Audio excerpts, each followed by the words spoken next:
Balita Nationwide. Ang COMELEC naman handa na raw sa mga hakbang kung matutuloy man o hindi ang barangay at SK election sa Disyembre. Brigada Sheila Matibag, ibrigada mo! Brigada Live Report.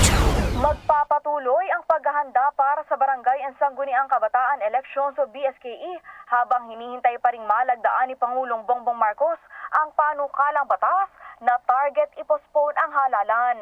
Mangyayari sana ito sa December 1 ng taong ito. Ayon sa Commissioner in Charge para sa BSKE 2025 na si Commissioner Ray Bulay, naghanda sila para sa lahat ng maaaring mangyari sa botohan, matuloy man ito o hindi. Samantala, sigurado naman daw na sa October na magaganap ang voter registration para sa BSKE na dapat ay nakatakda sa July 1 hanggang July 11. Wala pa umanong araw kung kailan ito itatakda sa Oktubre. Mababatid na sa sandaling malagdaan ng Pangulo ang naturang panukala, gaganapin sa unang Lunes ng November 2026 ang BSKE.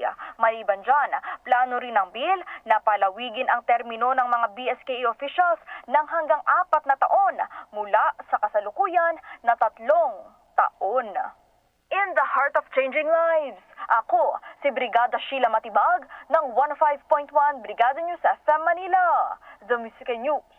Sorte! Brigada Balita Nationwide. Brigada Balita. Ang bahaging ito ay hatid sa atin ng Fast Relax. Tanggal ang sakit, ora mismo.